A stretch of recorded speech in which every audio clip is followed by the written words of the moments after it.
어, 좀 힘드시죠, 인전? 사실 남의 얘기 계속 들어주는 게 쉽지만은 않습니다. 날씨도 굉장히 안 좋은데, 교통도 굉장히 좀 혼잡하던데, 귀한 시간 내주셔서 너무 감사드리고요. 적어도 좀 뭐라도 하나는 좀 얻어가실 수 있도록 최선을 다해보도록 하겠습니다. 채권 투자는 그들처럼이라고 타이틀 제목을 적어봤는데요. 오늘이 무슨 날이냐면요. 금융대전이죠.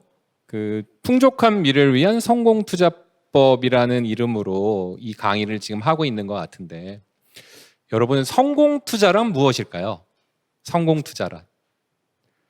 아마 성공투자라는 거 하는 건 투자에 앞서서 내가 결과를 예상을 하고 그 결과가 도달되는 게 아마 우리는 성공투자라고 부를 수 있을 것 같아요.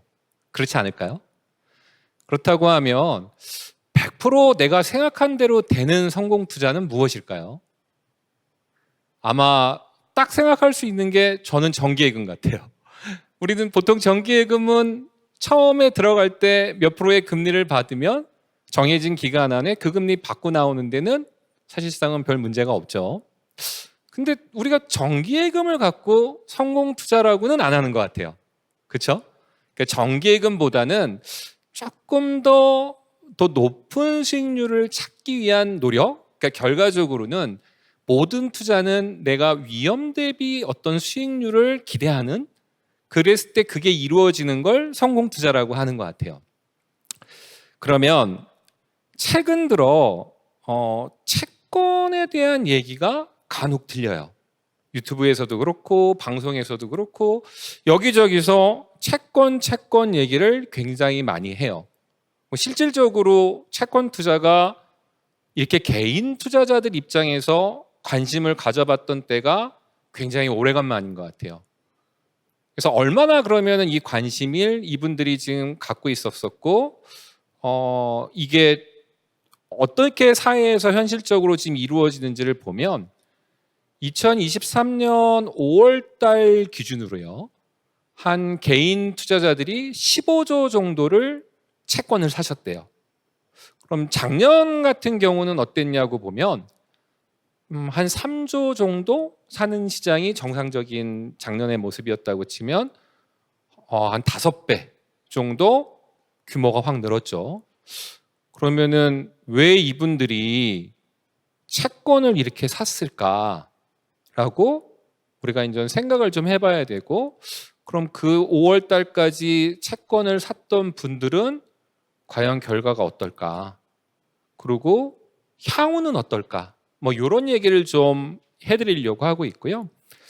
근데 사실 죄송한 얘기지만 앞에 이제 우리가 주식도 받고 크립토 시장 얘기도 들었었는데 수익률이 어마어마하죠.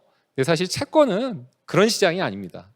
수익률이 사실 기대할 수 있는 수익률 자체가 그렇게 높지가 않아요. 근데 반대로 치면 아까도 전 세계 금융상품 중에 시장 사이즈 보셨을 때 부동산 다음으로 전 세계에서 가장 큰 비중을 차지하고 있는 게 뭐였었죠? 채권이었었어요. 전 세계 주식을 다 합해놓은 것보다 채권 시장이 더 크거든요. 그러면 이게 상품으로서 그러한 상품이 큰 시장을 조성하고 있다는 거는 다시 얘기하면 그만큼 하나의 금융상품의 한 축으로 그 역할을 다하고 있다라고도 보실 수 있는 거거든요. 한번 들어가 보도록 하겠습니다. 뭐 예금에 맡기면 우리가 보통 예금에 맡기면은 뭐 은행이 부도만 안 나면은 뭐 또 부도가 나더라도 또 우리나라는 또 예금자 보호법이라고 하는 제도가 있죠.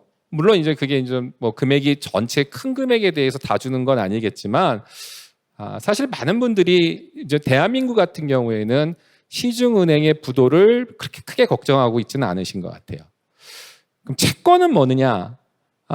채권은 이제 그 대상이 있겠죠. 발행하는 대상이 있을 거예요. 그게 이제 나라가 발행을 했다고 하면 국채가 되시는 거고요.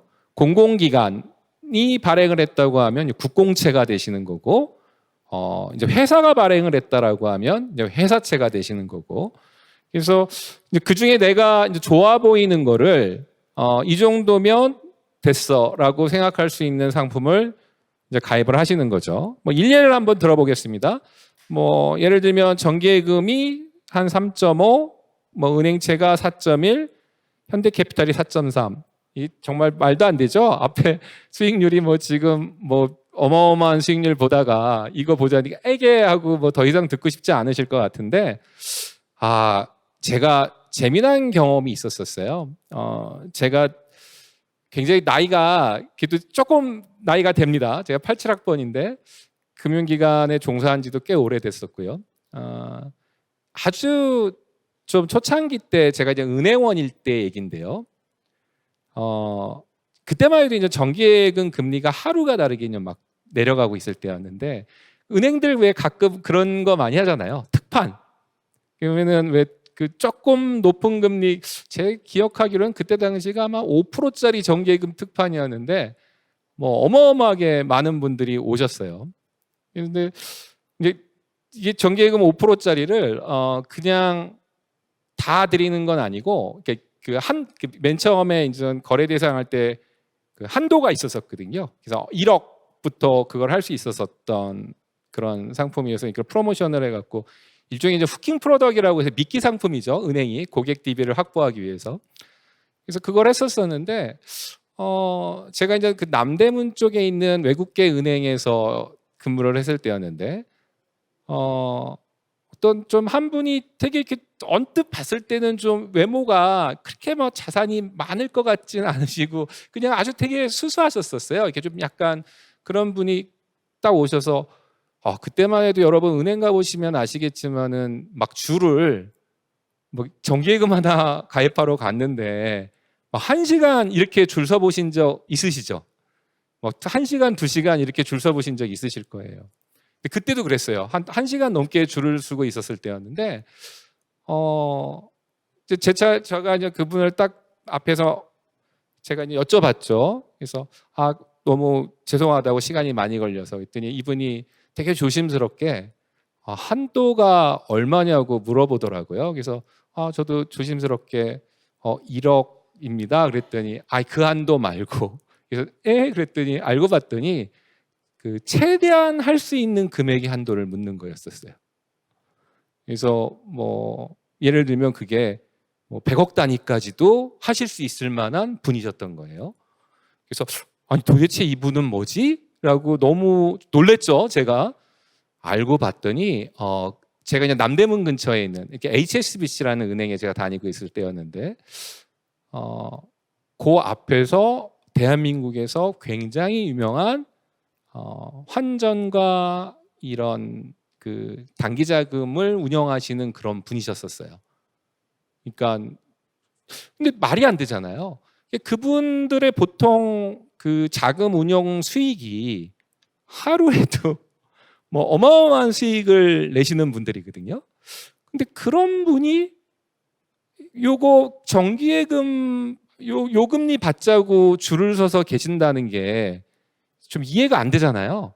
그래서 제가 여쭤봤어요. 아니 그냥 본인이 운영하시면 훨씬 더 높은 수익률을 내실 텐데 굳이 요 정도의 금리를 받자고 이렇게 고생을 하셨어요? 라고 물었더니 그분이 저한테 하시는 말씀을 저는 평생을 못 잊어요. 근데 그때 제가 좀 어렸었으니까 젊은 양반 아직 잘 모르는구만 하면서 돈의 용도가 틀리다. 그 말이 저는 되게 이렇게 마음에 와닿았던 것 같아요. 그래서 여러분들께서도 이런 성공 투자를 하실 때 돈의 용도를 분산하실 수 있는 분이라고 하면 아마 조금 더 빠르게 성공 투자를 가실 수 있지 않을까 이렇게 좀 생각을 해봅니다. 예금은 어떻죠? 보통 정기예금을 가입을 하시면 이자 정해져 있는 이자를 받고 그 이자에 대해서 다 100% 과세를 하시죠. 그리고 그분이 인전 이자 소득이 많은 종합과세의 대상자라고 하면 최고 수익인 거의 뭐 50%, 49.5%까지 세금을 내셔야 되는 그런 상황이시고요. 채권은 왜 사실까요? 이제 채권을 사시면 채권은 이제 정해져 있는 채권이 이제 딱 발행되고 나면 발행 주체가 있을 테고 발행 기간이 있을 테고 표면 이율이 있겠죠. 그리고 이제 만기가 있으세요. 그래서 이제 정해진 기간 동안에 정해진 표면 이율로 이자를 받고 만기 시에 이제 원금을 돌려받는 방식인데 채권은 이제 이자를 받자고 사시죠 보통. 근데 채권도 이자도 받을 수 있지만 채권은 가격이 변해요. 매일매일 가격이 오를 수도 있고 떨어질 수도 있어요. 그래서 여러분 아마 이 얘기는 굉장히 많이 들어보셨을 거예요. 그 금리하고 채권 가격은 뭐다? 반비례다. 그러니까 금리가 올라가면 채권 가격은 떨어지고요. 금리가 떨어지면 채권 가격은 올라가게 돼 있거든요. 그러니까 이게 처음 듣는 분들은 조금 낯설 수도 있는데 이렇게 생각해 보시면 될 것 같아요. 한 10년짜리 저 따라서 지금 같이 한번 머릿속으로 생각을 해볼까요? 한 10%짜리 내가 채권을 갖고 있다고 한번 쳐볼게요. 암산을 위해서. 근데 사놓고 1년이 지났더니 막 금리가 올랐어요. 그래서 11%로 올랐다고 한번 쳐볼게요. 시중의 금리가. 그러면 나는 1억 갖고 1,000만 원의 이자를 갖다가 1년에 받았는데 남들은 1,100만 원의 이자를 받아가는 거잖아요. 기분 나쁘잖아요. 그럼 금리는 올랐는데 나는 앞으로 9년 동안 그 높아진 금리에 대한 혜택을 전혀 보실 수가 없죠. 그냥 난 그대로 이제 처음 샀을 때 그 금리를 받는 게 채권이니까. 그러면 이거 갖다 팔고 11%짜리 주고 되는 거 사고 싶었잖아요. 근데 이거 갖다 팔려고 하면 원금 받을 수 있을까요? 못 받죠. 왜냐하면 시중은 지금 1,100만 원 주는데 난 1,000만 원짜리 못 받는 채권이니까. 그럼 이걸 얼마만큼 할인해서 팔아야 될까요? 그러면은 100만 원씩 내가 1년에 못 받는 거잖아요. 남들은 1,100만 원, 나는 1,000만 원이니까. 그럼 100만 원씩 내가 얼마 동안 더 받아야 되냐면 이제 만기가 거기서 나오는 거예요. 앞으로 9년 동안 내가 100만 원씩 이제 못 받는다는 가정 아래 이 채권을 팔아야 되니까 전체 합하면은 900만 원인데 900만 원은 아니겠죠. 미래의 가격을 현가로 끌고 오니까. 그럼 그거보다는 조금 더 싸져서 뭐 예를 들면 1억이었다고 하면 한 700만 원 빠져서 한 9,300만 원 정도에 팔아야 되니까 실질적으로 인전 한 700만 원 정도 손실을 보게 되는 이런 개념이고요. 그 반대의 경우도 생각해 보시면 훨씬 더 쉬우실 것 같아요. 반대는 뭐 금리가 9% 정도로 떨어졌다라고 하면 남들보다 내가 100만 원 더 받으니까 내가 남들보다 더 받을 수 있는 채권을 그냥 양도를 안 하겠죠. 프리미엄을 붓겠죠. 왜냐하면 이거 시중에서 지금 사면은 900만 원밖에 안 되지만 나는 1,000만 원짜리를 받을 수 있는 걸 갖고 있는 거니까. 그럼 이런 경우에는 반대로 마찬가지 논리로 한 1억 한 700 정도를 받고 파실 거예요.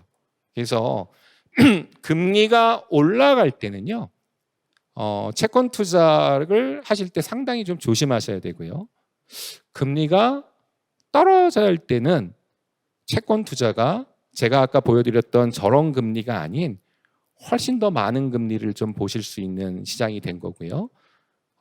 과세적인 측면에서 좀 말씀을 드리면 양도 차익, 그러니까 채권은 이자를 받으면 과세를 하시고 다 종합과세의 대상이 되시고요.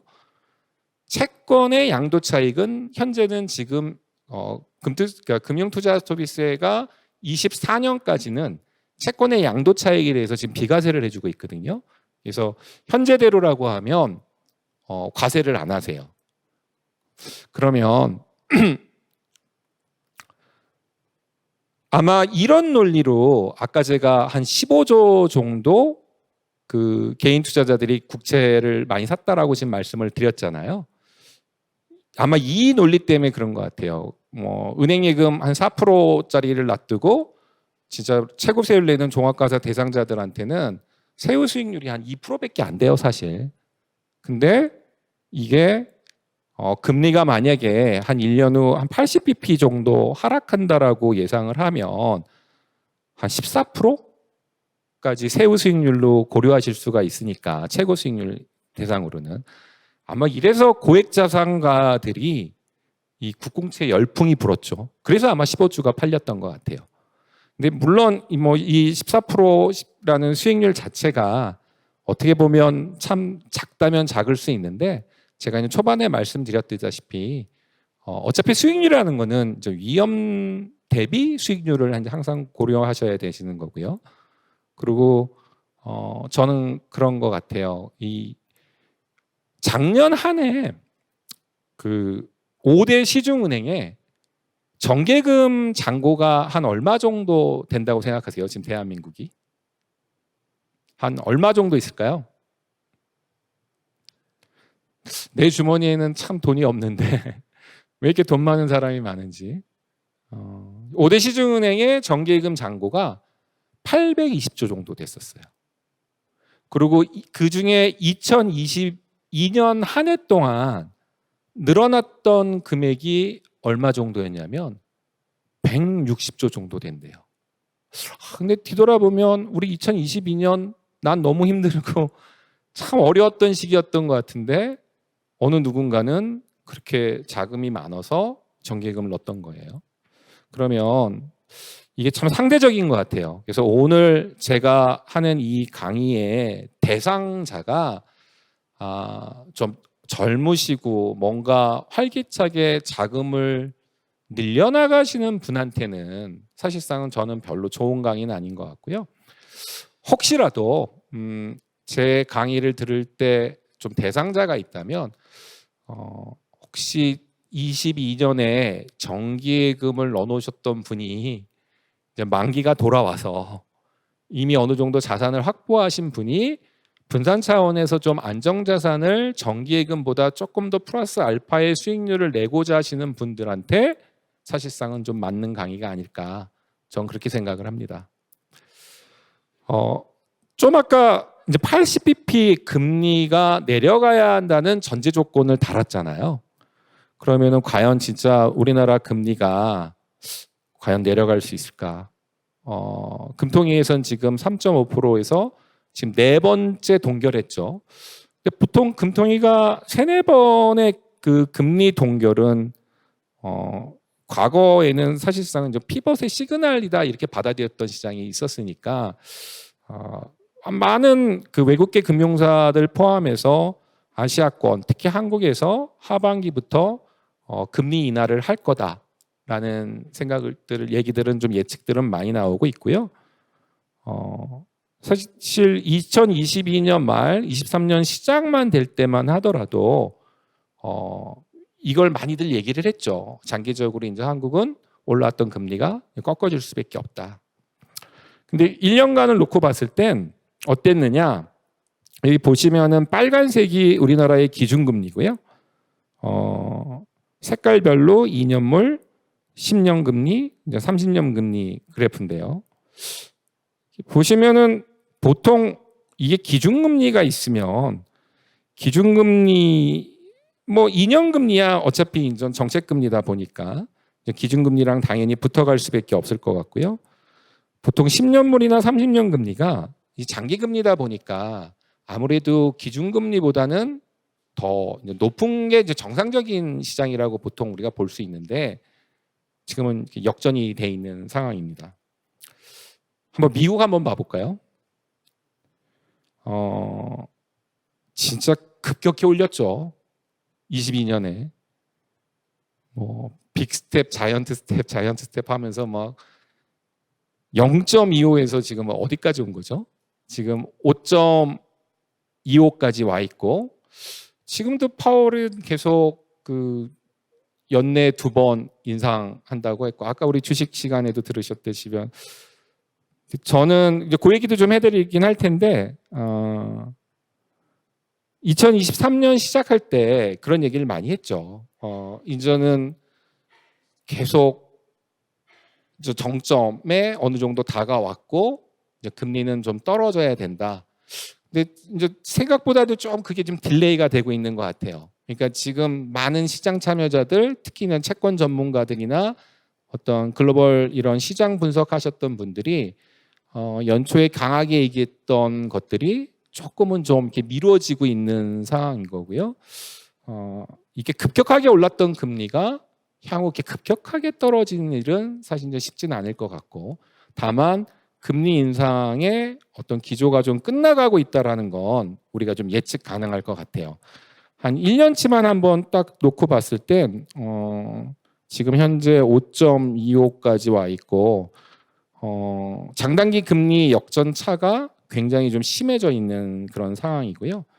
보통 이렇게 장단기 금리가 역전이 돼 있으면 보통 이제 뭐 많은 사람들이 경기 침체가 온다라든지 아니면 이제 향후 금리 인하의 시그널로 보통 많이 받아들이고 있는데, 이 기간이 좀 길어지다 보니까 좀 많은 사람들이 좀 지금은 뭐라고 할까요?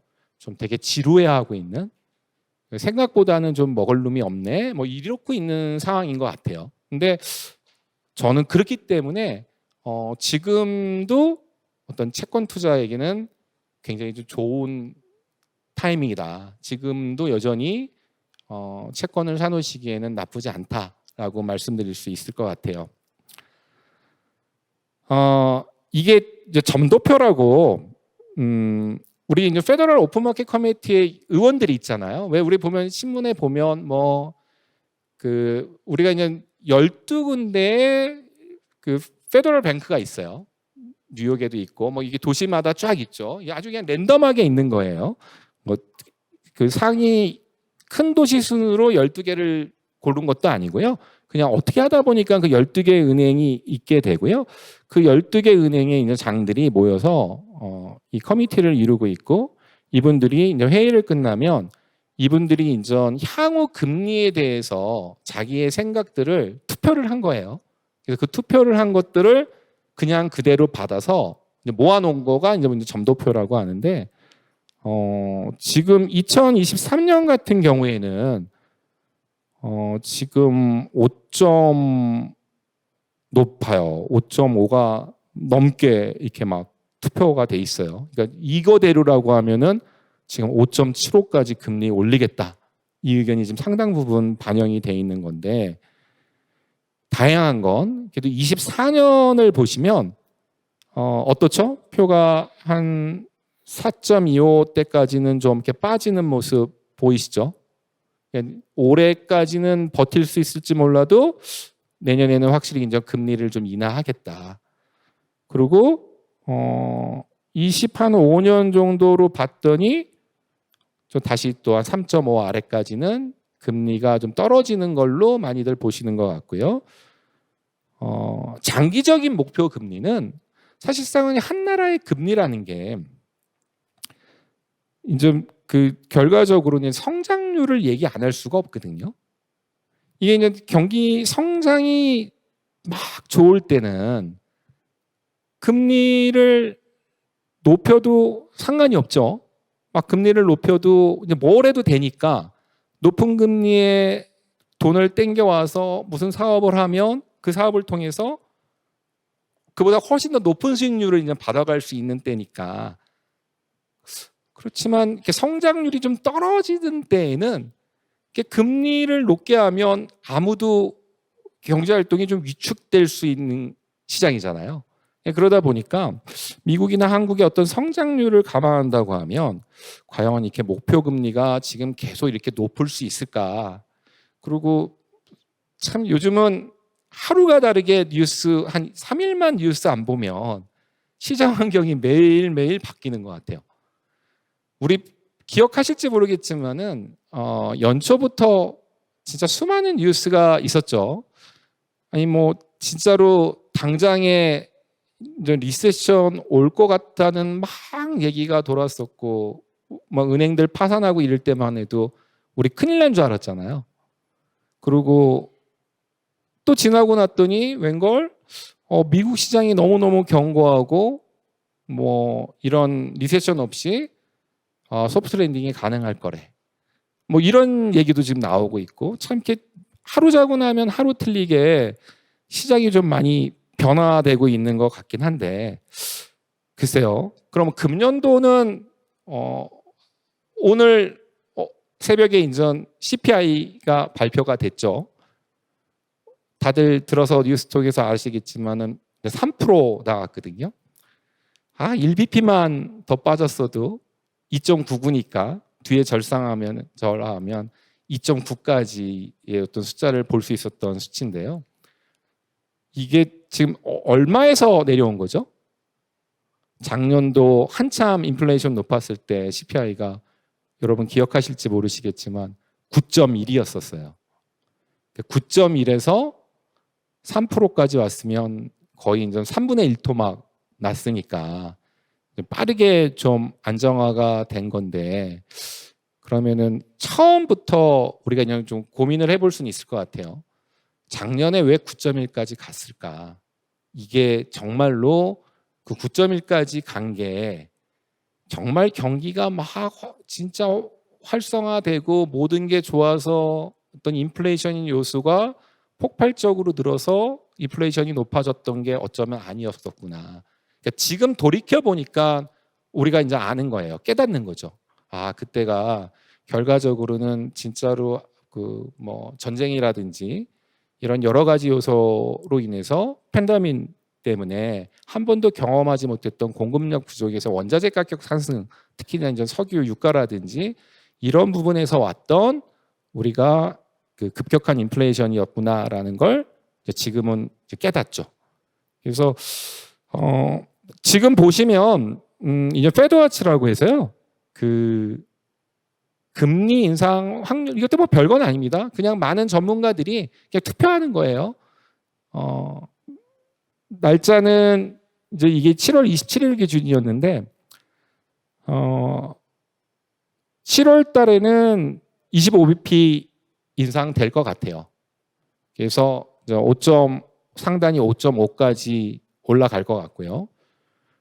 그리고 이제 9월 달에는 또 바뀌었습니다. 어저께 CPI 나오면서 제가 오늘 확인해 봤더니 오늘 또 바뀌어 있던데 상단을 0.75, 그러니까 저 추가적인 금리 인상이 있다라는 게 지금 이 자료대로로 보면 한 20% 정도로 보였잖아요.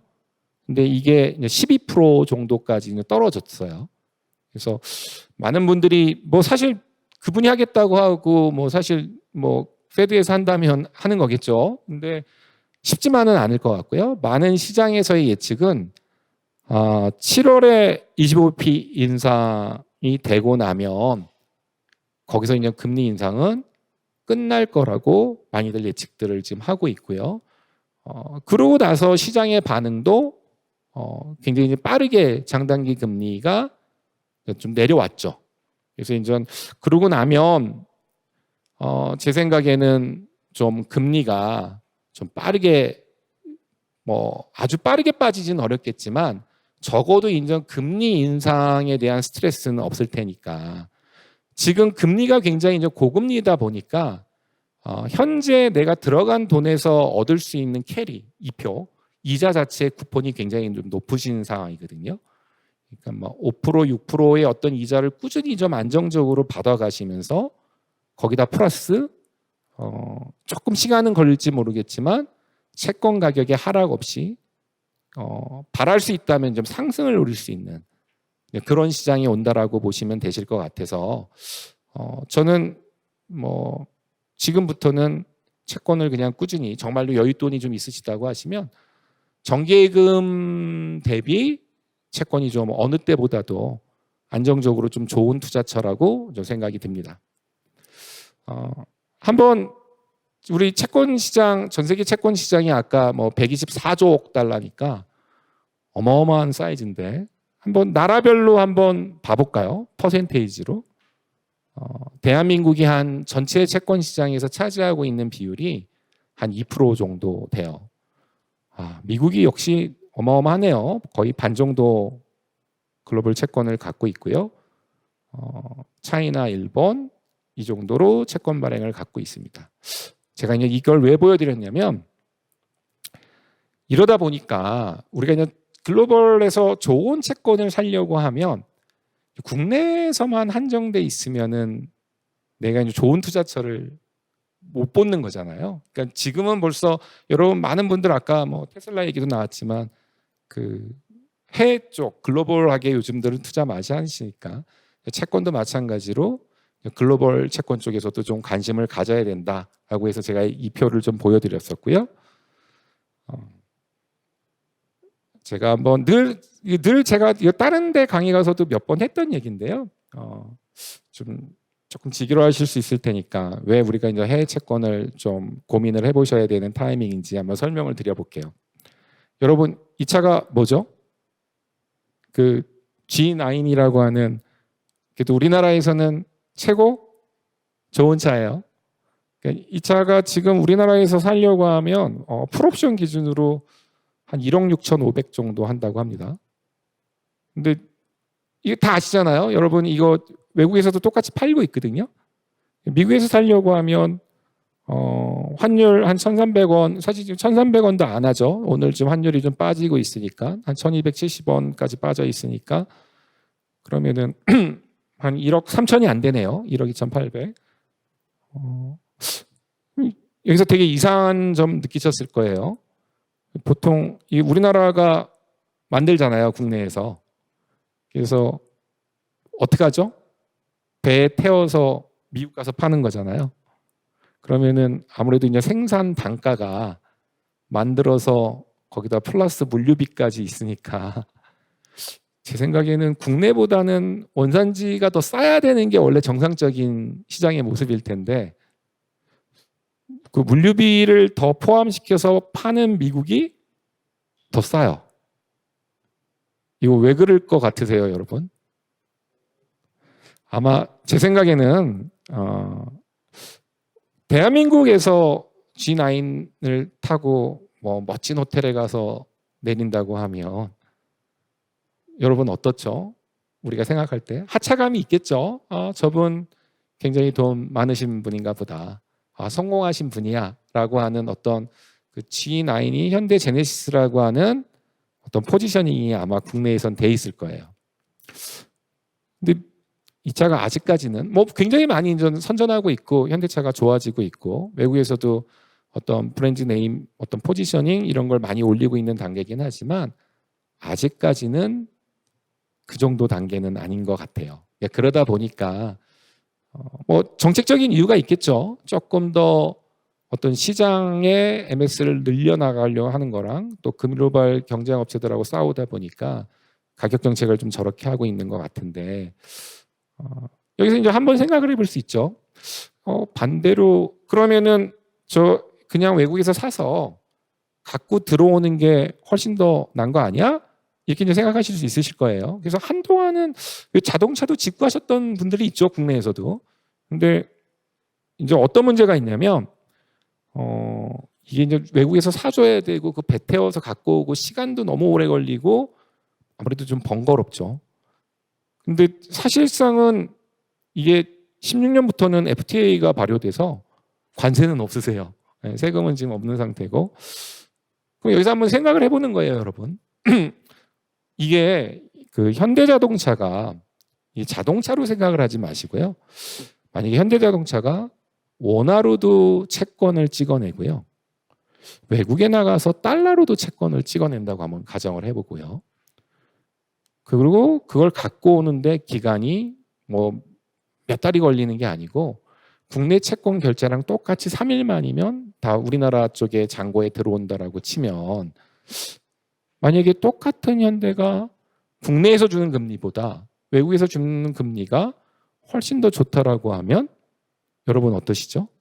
고민은 한번 해보실 수 있겠죠. 그런 논리인 것 같아요. 그래서 근데 왜 그러면은 이렇게 높은 금리를 줄 수 있을까라고 보면 옆에 계신 회사들 한번 쭉 보시면 굉장히 국내에서는 안정적인 회사들이에요. 등급들도 굉장히 높아요. 근데 이런 높은 등급의 안정적인 회사들이 과연 국제적으로는 평가를 어떻게 받고 있느냐라고 보시면 사실 대한민국은 외국에서의 평가도 다른 나라 대비는 굉장히 높은 나라입니다. 그러니까 우리나라가 국제신용 등급이 국채 같은 경우에는 AA2니까 사실 전 세계 어느 나라보다도 국제 등급이 대한민국은 이미 좋은 등급을 받고 있는 나라가 이미 됐습니다. 근데도 보시면 그러더라도 아무래도 이제 국내보다는 외국에서 받고 있는 평가가 떨어지다 보니까 아무래도 국내에서 주는 금리보다는 외국에서 발행했을 때의 금리가 조금 더 높으실 수밖에 없고요. 거기다 또 하나, 지금 기준금리 자체가 한국이 3.5, 미국이 5점 이번에 올리고 나면 5가 되는 거니까 그쪽이 훨씬 더 이제 금리가 높겠죠. 왜냐하면 더 급격히 많이 올라갔으니까 생각을 해보세요, 여러분. 아까 제가 금리가 올라가면 채권 가격은 떨어지고 금리가 내려오면 채권 가격은 좀 오를 수 있다라고 했잖아요. 그럼 반대로 얘기하면 금리가 많이 올라갔던 금리가 채권 가격이 많이 지금 빠져 있으니까 내가 신규 투자하는 여러분들 입장에서는 먹을 놈이 조금은 더 있다라고 보실 수 있는 거거든요. 그래서 지금은 한번 반대로 치면 역발상적으로 채권 투자를 하시기에는 좀 좋은 타이밍이 아닐까 이렇게 좀 생각을 하고요.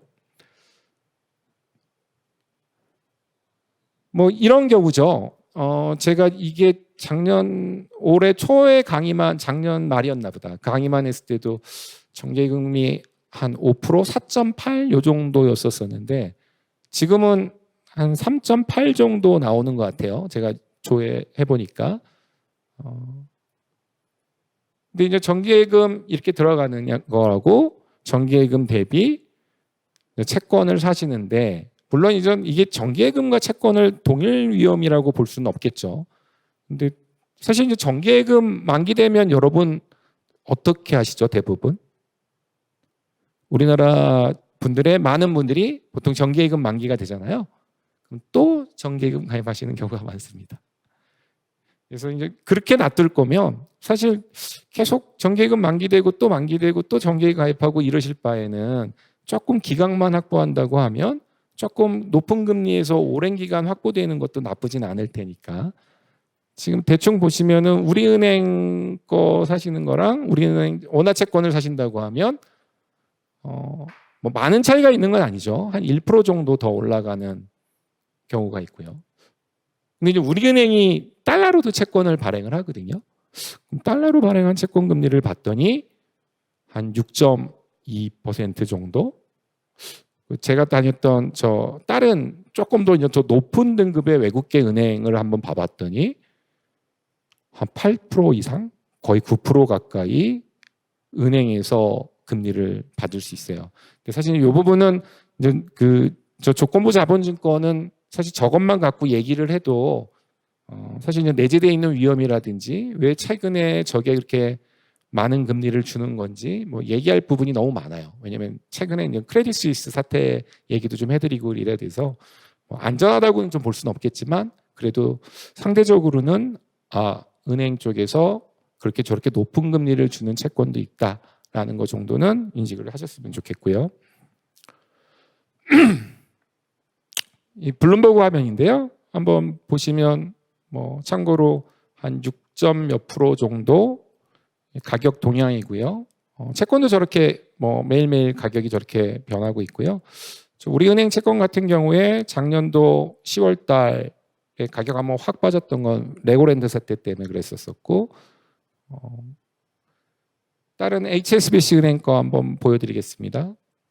얘도 마찬가지로요. 저 맨 위에 보면은 현재 가격이고요. 우리나라는 보통 10,000원에 발행이 되잖아요. 외국은 보통 해외 채권을 100에 발행이 되고 있고요.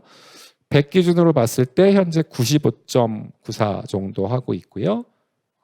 만기 수익, 콜 수익률이라고 할 수 있는 게 한 8.9% 정도까지 보이고 있다는 거 윗단에서 확인하실 수 있으실 테고, 얘는 좀 발행된 지가 오래됐는데 가격 보시면 이제 19년도에 확 빠졌던 건 아시다시피 이제 코로나 때문에 빠졌던 거고요. 미국이 기준금리 쫙 내리면서 가격이 다시 팍 회복이 됐고, 미국이 기준금리를 쫙 올리면서 가격이 좀 쭉 빠져 있는 상태고, 고가 같은 경우에는 얘가 이제 뭐 21년 6월 달 기준에 111 정도 했던 채권이고요. 지금 현재는 한 95 정도 하고 있네요.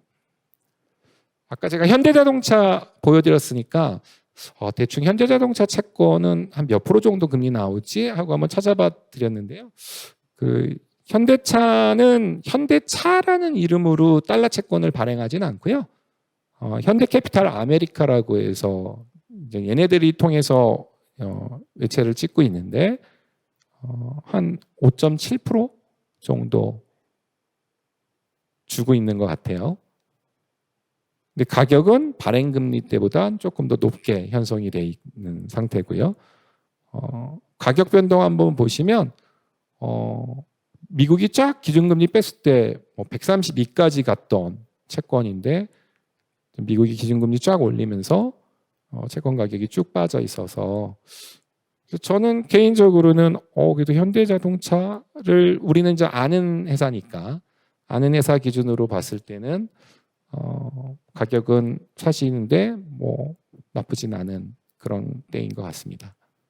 그러면 이제 현대차 얘기했으니까 제가 다른 뭐 미국의 대표적인 자동차 두 회사 정도 보여드리면 양대 회사라고 하면 포드하고 GM 정도 있겠죠. 포드랑 GM하고 좀 제가 비교해서 설명을 드리면 자랑스럽게도 현대차가 포드보다는 등급이 훨씬 더 좋습니다. 포드는 지금 한 BB 플러스 정도 되는 등급이고요. 얘네들이 한 6.2% 정도. 그러니까 포드가 당연히 등급이 떨어지다 보니까 현대차보다는 조금 더 높은 금리 주고 있는 것 같고요. GM 한번 보시면 GM도 등급은 현대차랑 비슷한데 뭐 얘네들도 현대차보다는 조금 더 높은 금리 주고 있는 것 같아요. 한 6%. 그래서 사실 이게 5%, 6%, 4% 여기 드신 분들한테 이게 무슨 의미가 있을까라는 생각이 들어요. 사실상 아까 뭐 1500% 얘기 나왔었죠. 근데 제가 이제 계속 강조하고 싶은 건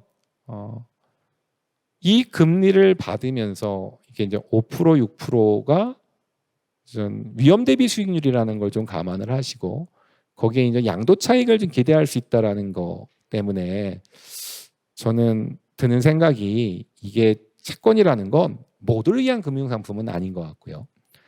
정말 자산이 좀 많으신 분이 일정 부분 이제 분배를 하셔야 되잖아요.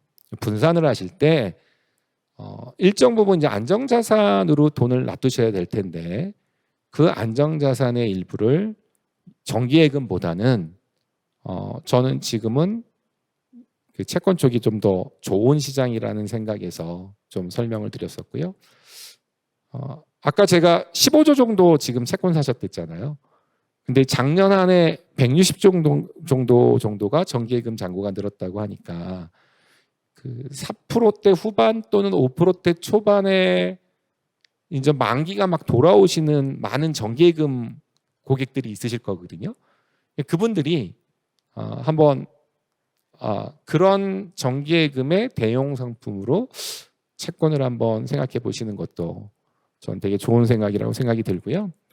근데 이게 이제 한 가지 함정이 있죠. 이건 지금 다 제가 말씀드렸던 수익률은 다 틀린 얘기를 한 게 이게 원화 수익률이 아니잖아요. 이게 다 지금 달러니까 사실상은 달러 수익률을 원화 수익률하고 비교한다는 건 다 틀린 얘기죠. 왜냐면은 달러가 빠져버리면은 4%, 5% 받고 사실상은 훨씬 더 큰 손해를 볼 수 있기 때문에 그래서 저는 개인적으로 단기간은 저도 뭐 저희 회사도 마찬가지도 그렇고 그 원화 강세 쪽을 더 봐요. 아마 환율은 조금 더 뭐 내려올 것 같고 근데 길게 봤을 때는 저는 반대로 저희 회사도 마찬가지고 좀 이렇게 보고 있는 것 같아요. 원달러 환율의 30년 추이를 어떻게 보면 박스권에 지금 갇혀 있긴 하지만 좀 구조적으로 봤을 때는 달러는 조금씩 좀 예전과 같이 우리가 1,100원 미만을 다시 만나기는 쉽지 않을 것 같고 조금씩 좀 올라가고 있는 추세인 것 같고요. 5년 추이를 보더라도 뭐 야금야금 조금씩 올라가고 있으니까 아까도 얘기했지만 한국의 상황이라든지 여러 가지를 고려했을 때 좀 분산을 좀 해놓으시는 게 좋지 않을까. 아마 우리들 죽을 때까지는 기축통화인 달러가 대접을 못 받는 경우는 없을 것 같고요. 그래서 그런 걸 감안하시면 이제 대한민국이 갖고 있는 리스크가 하나 있죠. 어떤 리스크가 있냐면 최근에는 조금 완화되긴 했지만은 코리아 디스카운트라는 얘기들을 되게 많이 하시잖아요. 아무래도 이제 남북한이 요즘은 조용하죠. 조용하긴 해도 늘 나오는 게 이제 미사일 발사라든지 여러 가지 문제가 있어요. 그래서 그런 어떤 북한 리스크도 감안을 좀 하실 때 항상 그런 차원에서 전쟁이 나도 원하는 크게 빠질 위험이 하나 있는 거고, 극단적으로 좀 반대의 시나리오로 아주 좋은 생각을 한번 해보면, 꿈을 꿔보면 최상의 결과는 이제 남북 통일이겠죠. 그러면은 이제 남북 통일이 되면은 원화는 어떻게 될 것 같으세요? 가장 비슷한 사례가 그나마 비슷했던 게 아마 동독과 서독 아닐까요? 그럼 여러분들 동독과 서독이 합치고 나서 독일의 마르크가 어떻게 됐을 것 같으세요?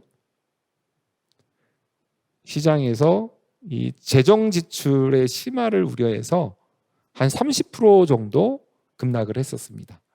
그래서 이제 이 모든 자산을, 제가 말하는 건 정말 이제 자산가들 얘기네요. 자산가들 입장에서는 100% 다 원화로 갖고 있는다라는 건 조금 안 맞는 말인 것 같고요. 지금 당장은 아니겠지만 1200 초반대까지 빠진다고 하면 꾸준히 좀 달러를 사셔서 그 달러로 또 높은 캐리를 받을 수 있는